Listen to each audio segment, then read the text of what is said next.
I never expected to find anything of great significance while cleaning out my great-aunt Theodora's house in Yorkshire. The elderly woman had lived alone for decades in the sprawling Victorian mansion, and after her passing at the age of 94, the task of sorting through her belongings fell to me. Most of her possessions were exactly what you'd expect: dusty furniture, outdated clothes, and box after box of faded photographs. But in the attic, buried beneath a stack of moldering blankets, I found something extraordinary: a leather-bound journal, its pages yellow with age. The cover was unmarked save for a single name written in flowing script: Aldrich Blackwood, 1665. My hands trembled as I opened it. Aldrich Blackwood had been a distant ancestor, a physician who lived through the Great Plague of London.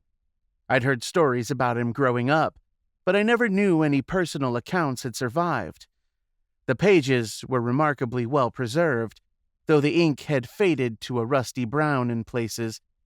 As I began to read, I realized with growing unease that this was no ordinary physician's diary.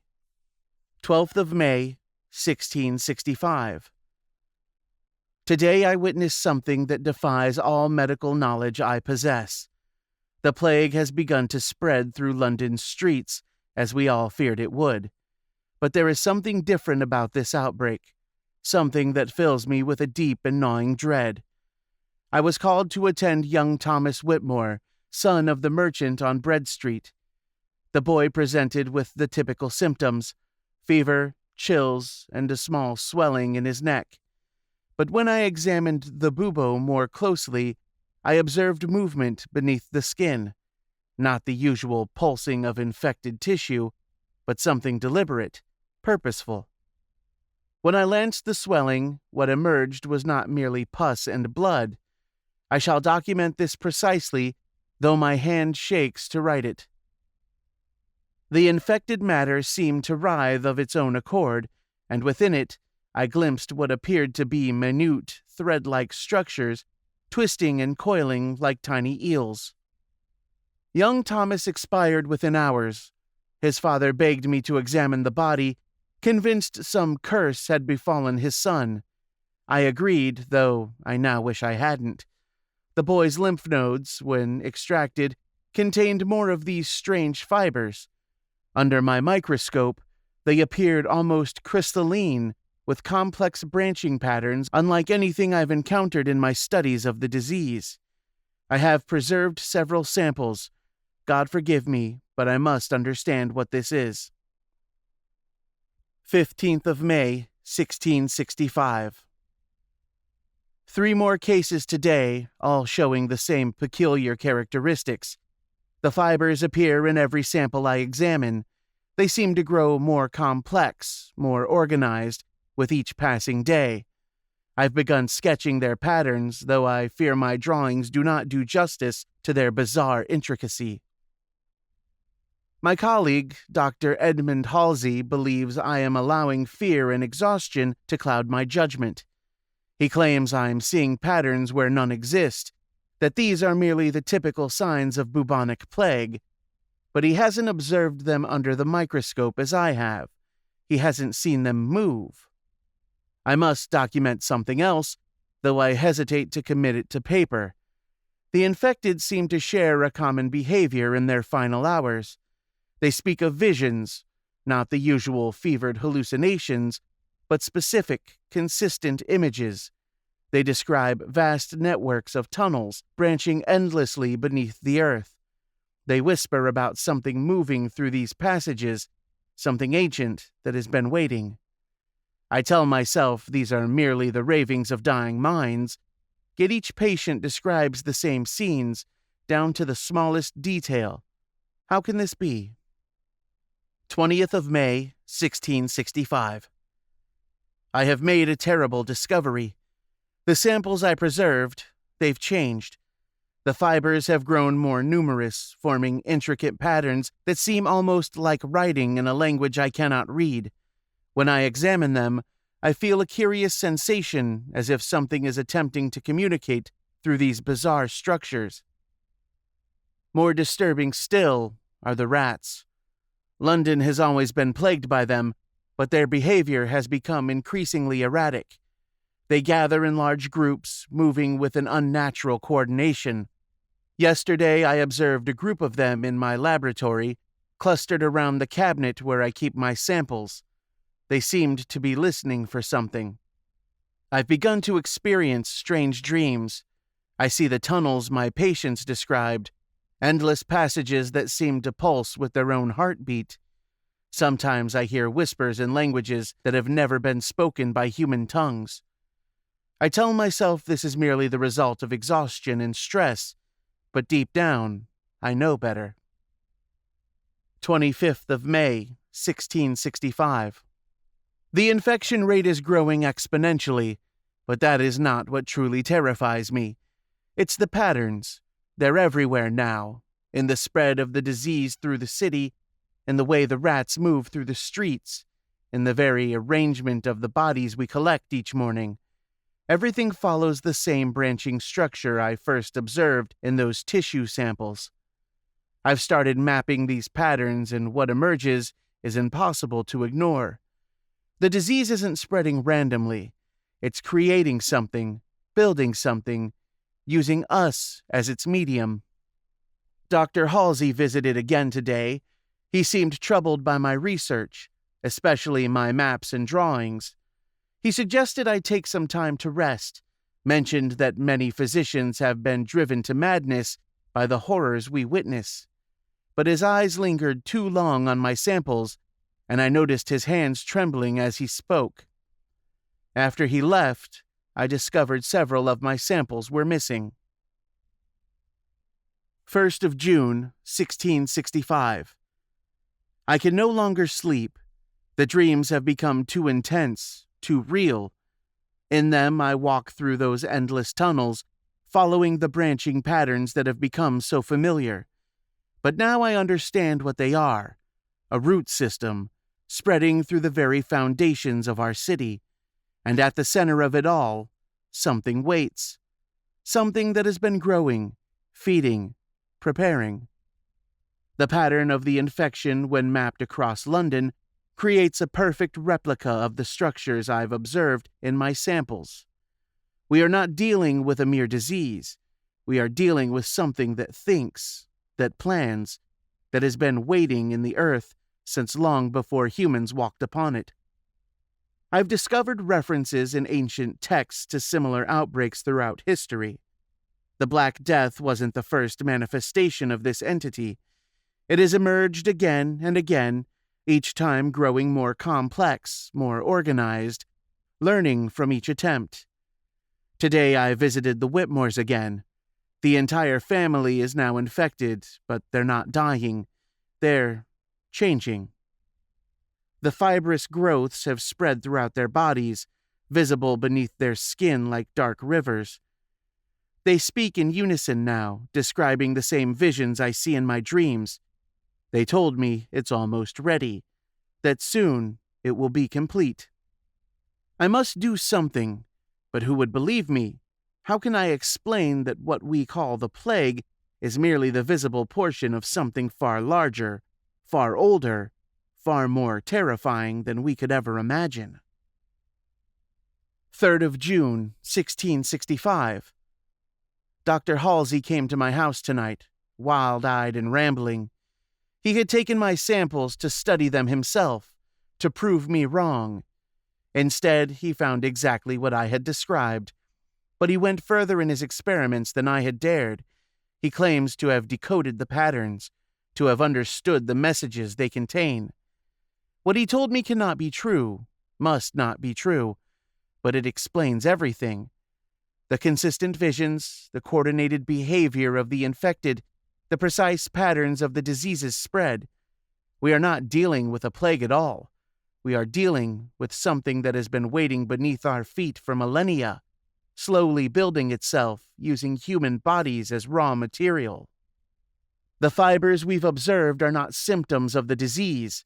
They are its true form, a vast network that connects all the infected into a single growing organism, And now, after centuries of preparation, it's finally ready to...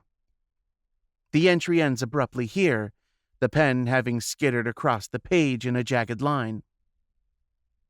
4th of June, 1665. I write this in haste. They are coming for me. I can hear them in the streets below. Not just the rats now, but the infected themselves, moving with that same horrible coordination. Dr. Halsey is with them. I saw him through my window, his skin rippling with those familiar patterns. I've hidden my research as best I can. This journal will go to my sister in Yorkshire, along with instructions that it should be preserved but never read. Some knowledge is too dangerous. The patterns are complete. The network is fully formed. Whatever has been growing beneath London is ready to emerge, to transform from an invisible web into something far more terrible. I understand now why the infected didn't die, why they changed instead. They were never meant to die. They were meant to become part of it. And now, I hear them on the stairs. The rats came first, hundreds of them, their eyes gleaming with an intelligence that should not exist in such creatures. Behind them, I hear the shuffling steps of the infected. To whoever finds this journal, burn it. Burn it and forget everything you've read. Some things should remain buried. Some knowledge should stay hidden. The patterns are everywhere now. Once you begin to see them, you can never stop. They're in the very fabric of our world, waiting to be activated, waiting to spread, waiting to... The writing ends here, replaced by a series of intricate, branching patterns drawn in what appears to be dried blood. I closed the journal, my hand shaking. I told myself it was just the ravings of a man driven mad by the horrors of the plague, but as I sat it down, I noticed something that made my blood run cold. There on my wrist, where I'd been resting it against the page, was a small, dark mark. When I looked closer, I could see thin, thread-like lines beginning to spread beneath my skin, forming familiar branching patterns. I spent the next 3 days convincing myself the mark on my wrist was nothing, a trick of the light, perhaps, or an allergic reaction to the old leather binding. But on the 4th morning, I could no longer deny what I was seeing. The pattern had spread halfway up my forearm, dark lines branching beneath my skin like tiny roots. My medical training made it impossible to ignore the implications. The branching pattern followed my lymphatic system perfectly, tracing paths between my lymph nodes that I'd memorized in anatomy class. But there was something else, something that sent ice through my veins. The pattern wasn't just following my lymphatic system, it was extending it, creating new pathways that shouldn't exist. I returned to Theodora's house, desperate to find anything else that might explain what was happening to me. This time I searched the attic methodically, checking every box, every corner. Behind a false panel in the wall, I found a metal strongbox. Inside were more documents, letters, hospital records, and most importantly, a series of correspondence between my great-aunt and someone named Professor Helena Blackwood, dated 1943. 15th September, 1943. Dear Theodora, I must say thank you for sending me Aldrich's journal. As the last practicing physician in the Blackwood line, I've long suspected our family's connection to the Great Plague went deeper than historical record suggests. Your discovery confirms my worst fears. I've spent the last 20 years studying unusual disease patterns across Europe, focusing particularly on incidents that mirror the 1665 outbreak. What I've found is deeply troubling. The branching patterns Aldrich documented have appeared repeatedly throughout history, always in isolated incidents that were quickly covered up or dismissed as medical curiosities. Enclosed are my notes from a case in Prague, 1928. A young girl presented with what appeared to be severe lymphatic inflammation. Within days, similar cases appeared throughout her neighborhood. The attending physician documented branching patterns identical to those in Aldrich's drawings. But here's what truly terrifies me. He also documented instances of simultaneous movement among the infected. 37 patients spread across 3 hospitals, all turning their heads at exactly the same moment to look in the same direction, all blinking in perfect unison. The outbreak was contained only when the entire neighborhood was quarantined and dealt with. The official record lists it as a tragic fire. But that's not all. I found references to similar incidents dating back to ancient Rome. They called it morbus radicus, the root disease. The symptoms are always the same: the branching patterns, the coordinated behavior, the widespread description of vast underground networks. I believe what Aldrich encountered wasn't an isolated incident. It was merely one emergence of something that has been with us throughout human history, something that uses disease as a mechanism for, I hesitate to use the word, but I can think of no other that fits, colonization. Your loving cousin, Helena. There were no more letters, but what caught my eye was a folder of medical photographs, paper-clipped to the next page. They were from various time periods, starting with grainy images from the 1920s and progressing to clearer, more recent shots. Each showed the same thing: patients with distinctive branching patterns visible beneath their skin. The most recent photos were from a small outbreak in northern England in 1981. The patterns were identical to what was now spreading up my arm. But it was the last item in the box that truly shook me. A modern medical report dated just 3 years ago from a laboratory in London. Confidential. Project Root. Analysis of tissue samples recovered from 1665 preservation reference, Blackwood Collection. DNA sequencing has revealed anomalous structures within preserved lymphatic tissue. Branching filaments appear to be composed of previously unknown organic material with several impossible characteristics. 1. Samples remain metabolically active despite 350-plus years of preservation. 2. Filaments demonstrate ability to spontaneously organize into complex patterns. 3. When placed in proximity, separate samples display synchronous behavior. 4. Electron microscopy reveals structures resembling neural networks. 5. Samples emit low-frequency electromagnetic pulses at regular intervals. Note: after 72 hours of observation, samples showed signs of renewed growth. All testing suspended by order of department chair. Samples sealed in containment unit pending review. Update: containment unit compromised. Nature of compromise unknown. Samples missing. Investigation ongoing. Final note: project terminated. All records to be sealed. My hands were shaking so badly I could barely read the last page. A handwritten note from my great-aunt Theodora. To whoever finds this, I am the last of the Blackwood line to serve as guardian of these records. Our family has carried this burden since 1665, watching, waiting, documenting each recurrence. We thought we could contain it by keeping the knowledge limited to our bloodline. We were wrong. 3 years ago, something changed. The patterns began appearing again, but different this time, more advanced. The laboratory breach was no accident. It's growing, evolving. The network is rebuilding itself using our modern understanding of genetics and neural networks to create something far more sophisticated than what Aldrich encountered. If you're reading this, you've likely already seen the signs. The marks will have started small, a branching pattern that follows your lymphatic system. Soon you'll begin to notice other changes, moments of lost time, dreams of tunnels and roots, the sensation of being connected to something vast and patient and hungry. There's so much more you need to know about the ancient texts Helena found, about what really happened in Prague, about the true purpose of the patterns, but most importantly, about how they can be stopped. I've hidden that information separately, You'll find it when you're ready, when the patterns have spread enough for you to understand what you're truly dealing with.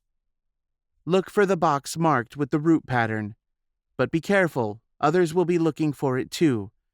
Others who are already part of the network. Theodora. I set down the papers and rolled up my sleeve. The patterns now reached my shoulder, and as I watched, I could swear I saw them pulse, ever so slightly, in rhythm with my heartbeat. But something else had changed too. Where before the marks had been random, now they seemed to form distinct shapes, letters almost, and I could read them. I knew I should have been terrified, should have gone to a hospital, called someone, done something, but all I could think about was finding that other box, about learning the truth, about understanding what I was becoming. Because somewhere deep in my mind, in a place I hadn't even known existed until the patterns reached it, I could feel them, all of them, everyone who had ever been touched by the root patterns, everyone who was a part of the network, and they could feel me too. They were waiting for me to understand, to accept, to join. But first, I needed to find that box. Finding the second box was both easier and more disturbing than I'd anticipated. My body simply knew where to look. As I moved through Theodora's house, the patterns under my skin would pulse stronger or weaker, like some grotesque game of hot and cold. They led me to the cellar, to a section of wall that looked identical to all the others, but I could feel it calling to me. Breaking through the plaster revealed a metal box, smaller than the first, marked with branching lines that perfectly matched the ones now covering most of my torso. Inside was a leather folder containing what appeared to be research notes, medical diagrams, and something that made my blood run cold. A series of brain tissue slides dated 1928, labeled Prague Specimens. But it was the modern-looking USB drive taped to the inside cover that caught my attention. Theodora had prepared for whoever would find this. My hands trembled as I plugged it into my laptop. The first file was a video recording. Theodora's face appeared on screen, looking gaunt and tired. The timestamp showed it was recorded just 2 weeks before her death. If you're watching this, then the patterns have already started spreading across your skin. Don't bother trying to remove them. Surgery, burning, even amputation. The Blackwood medical records document every attempted treatment over centuries. The patterns simply regrow, following the same path, always rebuilding the network. What I'm about to share with you is the culmination of our family's research, combined with modern medical analysis. Helena was close to understanding it, but she died before making the final connections. I've spent my life completing her work. The patterns aren't a disease. They're a communication system, a physical network connecting human hosts to something that's been growing beneath our feet for millennia. Each outbreak throughout history was an attempt to refine this network, to make it more sophisticated, more efficient. The Prague incident in 1928 was the first time it achieved simultaneous neural synchronization across multiple hosts. The tissue samples in this box are all that remain of that attempt. Under a microscope, you'll see that the branching patterns don't just follow the lymphatic system, they interface directly with neural tissue, creating new pathways between hosts.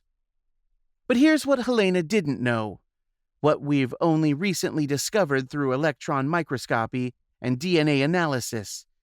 The patterns aren't adding something to our bodies, they're activating something that was already there, dormant in our genetic code. Every human carries these latent structures. These patterns just wake them up. The video pauses as Theodora had a coughing fit. When she continued, there was an urgency in her voice that hadn't been there before. You need to understand this isn't an invasion, it's activation. Every plague, every outbreak, every instance of the patterns appearing was just another attempt to switch us on, to activate what's been sleeping in our DNA since before we were human. The Blackwood family, we're more susceptible than most. Something in our genetic makeup makes us ideal hosts for the initial stages of activation. That's why Aldrich was among the first to document it, why our family has been connected to every major outbreak. I'm running out of time, so I'll tell you what you need to know most urgently. The patterns you're seeing on your skin, they're not spreading randomly. They're forming specific sequences, like a code being written across your nervous system. Soon you'll start to understand this code. You'll be able to see how it connects to everything else. The tunnels beneath cities, the way diseases spread, even the growth patterns of plants. There are others like you out there. Once the patterns spread far enough, you'll be able to sense them. Some have been part of the network for years, generations even. They've learned to hide the marks, to blend in. They're watching, waiting for the network to grow large enough for... No, you're not ready for that yet. First, you need to see the rest of the Prague documents. They show what happens in the later stages of activation, but more importantly, they show what we discovered about the source, about what's been waiting all this time, growing beneath. The video cut off abruptly. The next file was labeled Prague Stage 4.pdf. As I opened it, I noticed something odd.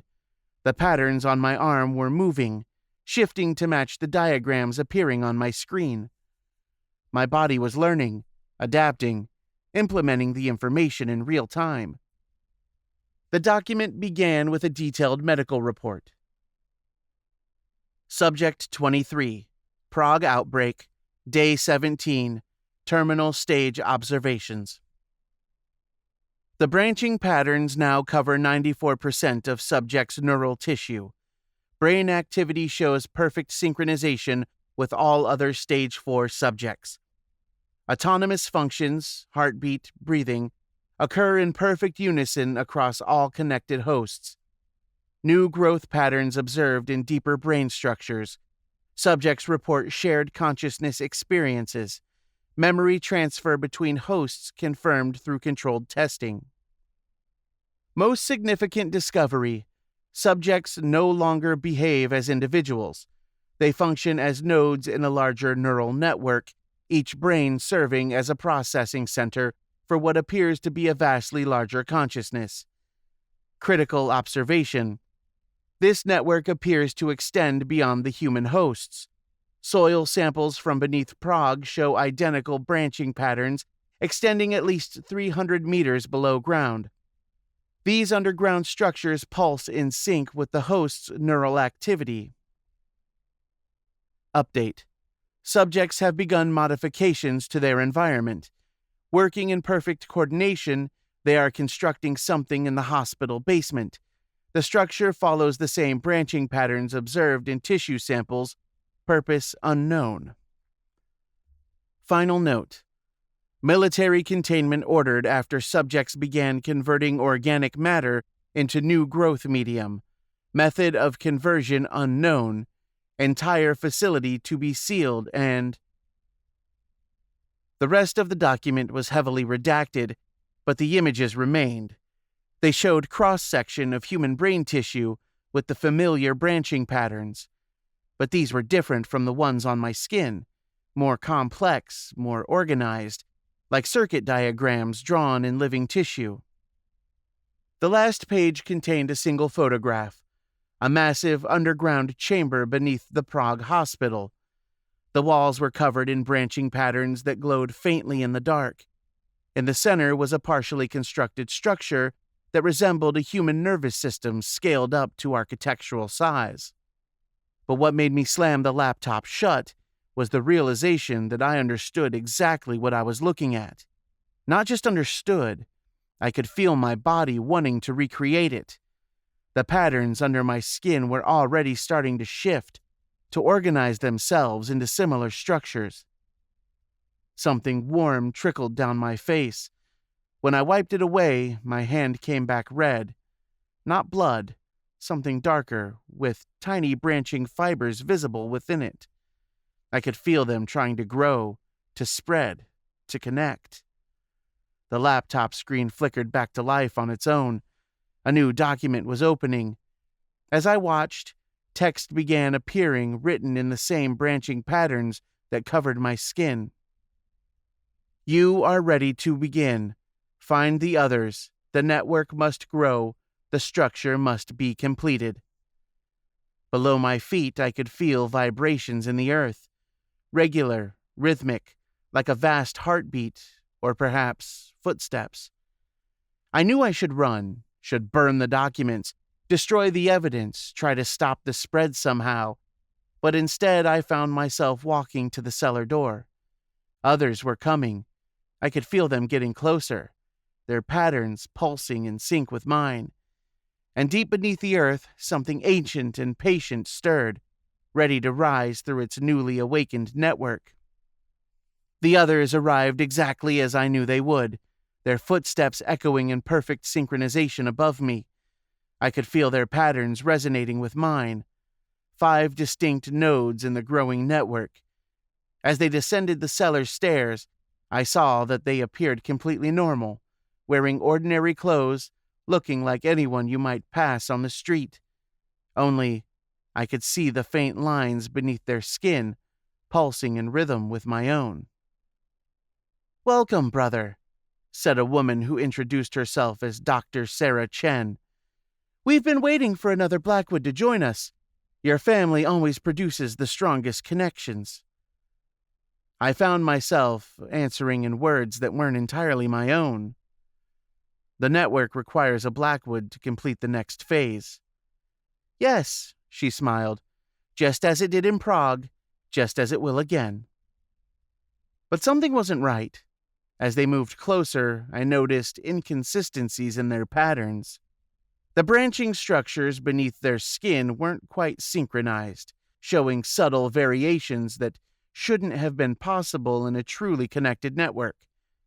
My medical training kicked in, and I began to analyze what I was seeing with clinical detachment. "You're not part of the network," I said suddenly. "Not really. Your patterns, they're artificial." Dr. Chen's smile faltered. "Clever. Just like Theodora. She figured it out too, you know. Why do you think she had to be eliminated?" The truth hit me like a physical blow. "You killed her.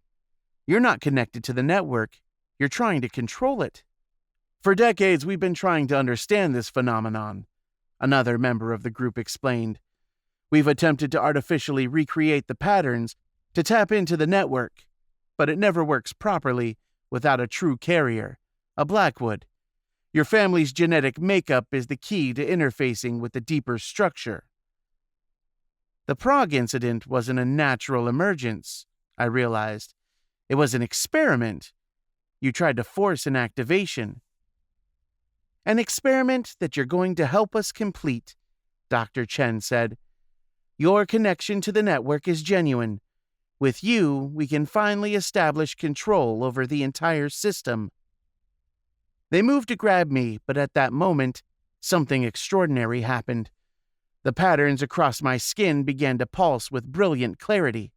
Information flooded my mind, not from them, but from something far older and vast. I finally understood what Aldrich had discovered, what Theodora had protected, what Helena had died trying to prevent. The network wasn't meant to be controlled. It was meant to protect us. "You don't understand what you're dealing with," I said, backing away. "The patterns, the network, they're not a disease or a tool. They're an immune system, a defense mechanism encoded into our DNA millions of years ago, designed to activate when needed." "Defense against what?" Dr. Chen demanded. Deep beneath our feet, something shifted. The vibrations I'd felt earlier grew stronger. "Against them," I whispered. The cellar floor cracked. Through the fissures, we could see deeper channels lined with fossilized patterns, ancient neural pathways that had laid dormant for millennia. But between these patterns were other structures, alien geometries, invasive growth patterns that bore no relation to terrestrial biology. There's another network, I explained, the knowledge flowing through me from countless connected hosts across history. One that's been trying to establish itself since before humans existed. Every few centuries, it makes another attempt to take root, to spread through Earth's biosphere. The patterns we carry are our planet's natural defense, a way to detect and fight the invasion at a cellular level. That's impossible, one of them breathed. The Black Death, the Prague incident, every major outbreak, they weren't random. They were responses to attempted incursions. The network activates when it detects the other trying to emerge. Every plague was actually an immune response. The ground shook more violently. Through the widening cracks, we could see something moving in the depths. Something with its own branching patterns, but wrong. Twisted and malformed, like a cancer of reality itself. It's happening again, I said. That's why the network is waking up. That's why it needed a Blackwood. We're not carriers of a disease. We're antibodies. Dr. Chen raised a gun. This changes nothing. We'll find a way to control both networks. The power they represent. She never finished the sentence. The pattern under my skin flared, and suddenly I was connected not just to the network, but to every instance of its activation throughout history. I could feel Aldrich's presence, and Helena's, and Theodora's, all the Blackwoods who had served as nodes in this ancient defense system. Acting on instinct, guided by centuries of accumulated knowledge, I pressed my hand against the earth. The patterns flowed from my skin into the ground, spreading outward in an exponentially growing web. Where they met the alien structures, they encapsulated them, just as human antibodies surround hostile bacteria. The others tried to run, but their artificial patterns betrayed them. The network recognized them as compromised cells and responded accordingly. I watched in horror as their pseudo-patterns dissolved, taking their cellular structure with them. They collapsed into organic slurry, their bodies converting themselves into raw material for the network's growth. Over the next few hours, I felt the network expand beneath London, seeking out and neutralizing pockets of the alien pattern. Through my connection, I could sense similar responses activating worldwide as humanity's ancient defense system came fully online. 3 days later, the incursion was contained. The network began to go dormant again, but I knew it would never fully sleep. It needs active nodes to maintain its vigilance, watchers to monitor for signs of the next attempted invasion. That's why I'm writing this account, not as a warning, but as a training manual for others who might find themselves becoming part of the network. If you notice branching patterns spreading across your skin, don't fight it. Don't try to control it. Understand that you're part of something ancient and necessary, an immune system that spans continents and centuries. The patterns aren't a disease. They're an activation, a call to arms in a war most of humanity never notices, a war we've been fighting since before we were human. I still serve as an active node. The patterns are barely visible now. They only show themselves when needed. I monitor the network, watching for signs of new incursions. Sometimes I dream of the deep places, of alien geometries trying to take root in our reality. But I also feel the presence of other watchers, other nodes in humanity's immune system, standing ready to respond. We are the Earth's antibodies, and we are always watching. Final note found paperclipped to the account. To the next node who reads this, Dr. Chen's organization wasn't completely eliminated. They're still out there, still trying to artificially recreate the patterns. If you're reading this, they've probably already noticed you. Be careful, watch for people with almost perfect patterns, and remember, the network isn't good or evil, it simply is. Like any immune system, it exists to maintain balance, to protect the whole at the expense of compromised parts. The patterns are spreading again. A new incursion is beginning. If you're reading this, you're probably already changing, becoming part of the defense. Welcome to the network, and good luck. We'll be watching for your signal.